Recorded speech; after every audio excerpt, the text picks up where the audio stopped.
নবী করিম সাল্লাল্লাহু আলাইহি ওয়াসাল্লাম তিনি একবার বাজারে গিয়েছেন। বাজারে যেয়ে দেখছেন যে দুই গোত্রের মানুষ নিজেদের মধ্যে তারা শুটিং প্রতিযোগিতা করছে।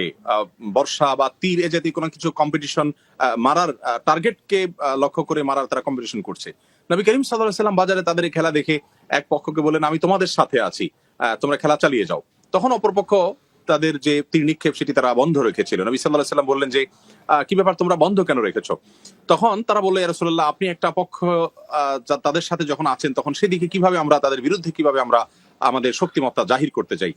তখন নবী করিম সাল্লাল্লাহু আলাইহি ওয়াসাল্লাম বলেন, ঠিক আছে, আমি উভয় দলের সাথে আছি, তারপর তোমরা তোমাদের এই কম্পিটিশন চালিয়ে যাও। এখান থেকে বোঝা যায় যে কম্পিটিশনের মাধ্যমে মানুষের শারীরিক কসরত হতে পারে, শারীরিক ব্যায়াম হতে পারে, মানসিক রিফ্রেশমেন্ট হতে পারে, মানুষ সার্বিকভাবে উপকৃত হতে পারে, সে বিষয়কে নবী করিম সাল্লাল্লাহু আলাইহি ওয়াসাল্লাম উৎসাহ দিয়েছেন। আমরা আরো জানি নবী করিম সাল্লাল্লাহু আলাইহি ওয়াসাল্লামের মসজিদে নববীর আঙ্গিনায় ইথিওপিয়ান সাহাবীরা তারা এক ধরনের খেলাধুলাতে মগ্ন ছিলেন, মত্ত ছিলেন, এবং নিয়মিতই হাদিসের বর্ণনা থেকে বোঝা যায় তারা এটি করতেন।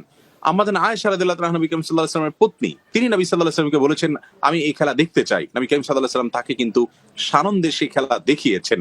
খেলাধুলার জন্য নবী সাল্লাল্লাহু আলাইহি ওয়াসাল্লাম নিজে উৎসাহ দিয়েছেন, এবং মসজিদের নববীতে খেলাধুলার আয়োজন হতো। আমরা চিন্তা করতে পারি আজকাল কোন মসজিদের আঙ্গিনায় উঠানে খেলাধুলা এলাকার তরুণরা যদি করে, আমরা সেটাকে অ্যাপ্রিসিয়েট করতে পারবো কিনা। অথচ সেখানে আমাদের আঞ্চলিক যে খেলাধুলা আছে, হাডুডু, কাবাডি, অথবা আপনার ফুটবল কিংবা ক্রিকেট বা ব্যাডমিন্টন, যেগুলোতে খেলতে গিয়ে ছতর উন্মুক্ত করা হবে না বা কোনো প্রকার হারামের সম্পর্ক রাখা হবে না, সেরকম খেলাধুলাকে ইসলাম কিন্তু জায়েজ বলে।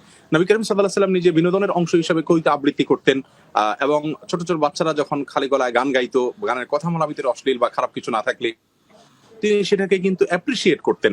একবার তার বাসায় দুটি বাচ্চা এমন গান গাইছিল, আবু বকর রাদিয়াল্লাহু তাআলা আনহু বাসায় ঢুকে তাদেরকে নিষেধ করেছিলেন যে নবীজির বাসায় গান গাওয়া হচ্ছে।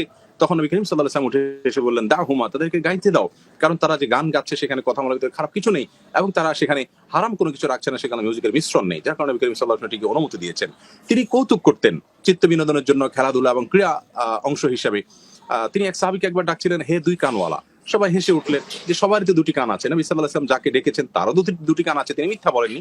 তার কৌতুকে কখনো মিথ্যার আশ্রয় নেওয়া হতো না। তিনি এইভাবে ক্রিয়া কৌতুক করতেন এবং সাহাবীদেরকে উৎসাহ দিতেন।